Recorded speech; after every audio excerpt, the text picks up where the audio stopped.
परमाराध्य संत सद्गुरु महर्षि मेहे परमहंस जी महाराज का प्रवचन महर्षि मेहे अनुभव प्रकाश से। शीर्षक वह ईश्वर कैसा है। बंदो गुरुपद कंज कृपा सिंधु नर रूप हरि महामोह तम पुंज जासु बचन रवि करन कर। प्यारे लोगों, इस सत्संग के द्वारा ईश्वर भक्ति करने के लिए सदा से उपदेश होता हुआ चला आया है। ईश्वर भक्ति करने के लिए सबसे पहले ईश्वर की स्थिति को जानना चाहिए, फिर उसके स्वरूप को जानना चाहिए। ईश्वर शब्द को लोग बहुत जगह प्रयोग करते हैं। जैसे नर ईश्वर कहने से राजा का ज्ञान होता है। देवेश और देवेश्वर में भी इस ईश्वर लगा हुआ है। यहाँ ईश्वर से बढ़कर कोई नहीं है। जैसे नरेश्वर से बढ़कर देवेश्वर है, तो देवेश्वर के ऊपर देव ब्रह्मा है, उनसे भी बढ़कर विष्णु है।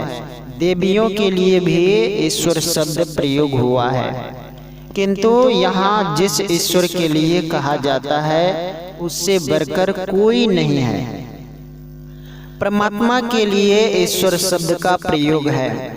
यहाँ एक ईश्वर की मान्यता है। अनेक शरीरों के अनेक जीवात्माओं को अनेक मानने से अनईश्वरता होता है, न कि ईश्वरवाद। ईश्वरवाद ज्ञान के लिए क्या वेद उपनिषद संतवाणी सब में है कि जो इंद्रियों के ज्ञान से बाहर है, जो आदि अंत रहित है, जिसकी सीमा कहीं नहीं है, जो अनंत अनादि असीम है, जिसकी शक्ति अपरिमित है, जो इंद्रियों के ज्ञान में नहीं है, आत्मा के ज्ञान में आने योग्य है, वह परमात्मा है।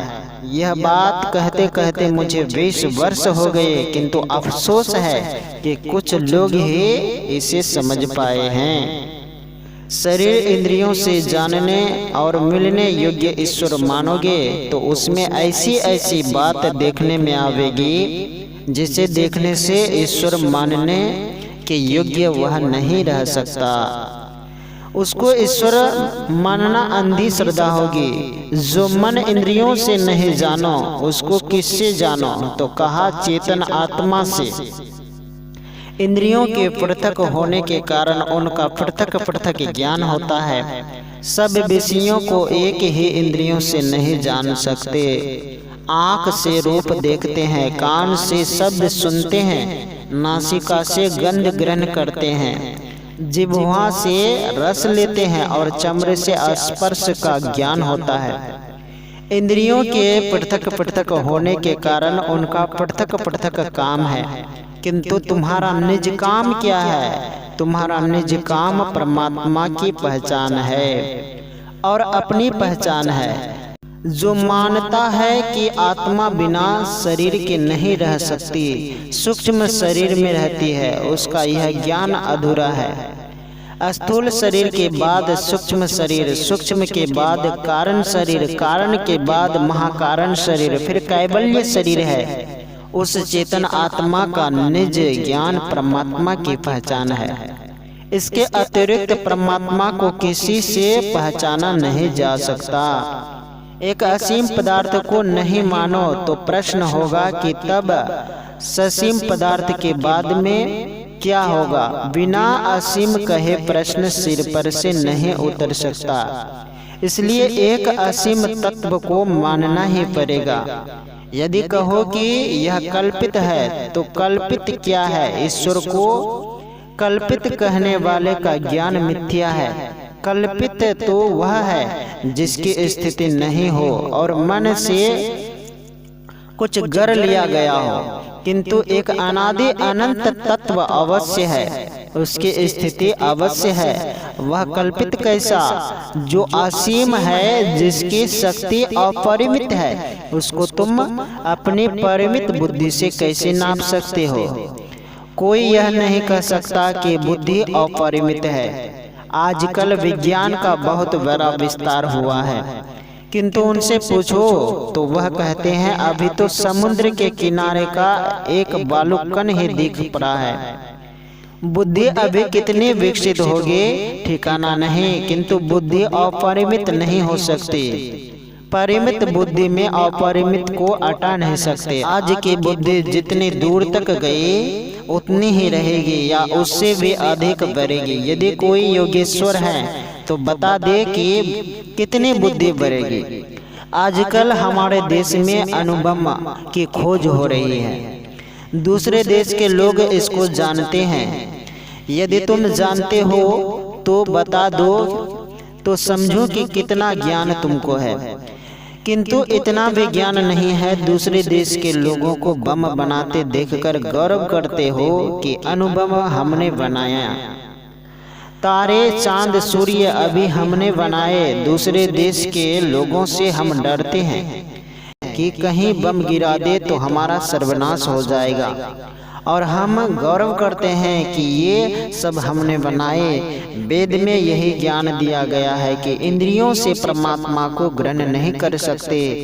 संत कबीर साहब ने कहा, राम निरंजन न्यारा रे, अंजन शकल प्रसारा रे। अंजन उत्पत्ति वो ओंकार, अंजन माड्या सब विस्तार। अंजन ब्रह्मा शंकर इंद, अंजन गोपी संगी गोविंद। अंजन वाणी अंजन वेद, अंजन किया नाना भेद। अंजन विद्या पाठ पुराण, अंजन फोकट कथहि ज्ञान। अंजन पाती अंजन देव, अंजन की करे अंजन सेव। अंजन नाचे अंजन गावे, अंजन भेष अनंत दिखावे। अंजन कहाँ कहाँ लग केता, दान पुण्य तप तीर्थ जेता। कहे कबीर कोई बिरला जागे, अंजन छारे निरंजन लागे। यह पद कहकर सभी को माया बताया है, और वह परमात्मा निरंजन है, निर्मायक है। गुरु नानक देव जी ने भी कहा है, अलख अपार अगम अगोचोरी। नाति सुकाल न कर्मा, जाति अजाति अजूनी संभव। नाति सुभाव न भरमा। अर्थात परम प्रभु परमात्मा देखने की शक्ति से परे, असीम मन और बुद्धि की पहुँच से परे, अजन्मा, कुल विहीन, काल और कर्म से रहित तथा मूल और मनोमय संकल्प से हीन है। एक एक शरीर में एक एक ईश्वर मानने वाले को कितना ब्रह्म है उसका ठिकाना नहीं। जो परमात्मा सर्वव्यापी है वह सबके घट घट में है। उसको पाने का यत्न अपने अंदर करो। अंदर में यत्न करने पर तुम अपने को भी जानोगे और ईश्वर को भी पहचानोगे। एक अनादि अनंत स्वरूपी पर ईश्वर को नहीं मानकर जो एक एक ईश्वर में एक एक ईश्वर को मानता है वह ईश्वर कैसा, जरा सोचो। यदि एक एक शरीर में एक एक ईश्वर है तो वह एक ईश्वर दूसरे ईश्वर को थप्पड़ लगाता है, गाली देता है, मारपीट करता है। एक ईश्वर दूसरे पर मामला मुकदमा करता है। तीसरा झूठा वकील ईश्वर झूठा फैसला करता है। क्या यही ईश्वर है? ये सब ईश्वर नहीं है। वास्तव में परम प्रभु परमात्मा एक है, वह स्वरूपता अनंत है। यह प्रवचन बिहार राज्य अंतर्गत कटिहार जिले के श्री संतमत सत्संग मंदिर मनिहारी में दिनांक 16/6/1955 ईस्वी को अपराह्न कालीन सत्संग के शुभ अवसर पर हुआ था। श्री सद्गुरु महाराज की जय। गुरु में संसार समाया, उनका है आशीष पाया। प्रभु ने खुद से भी ऊंचा गुरु का है स्थान बताया। ये गुरुवर तो ज्ञान के सागर है, इनसे ही जन्नत है। ये गुरुवर तो ज्ञान के सागर है, इनसे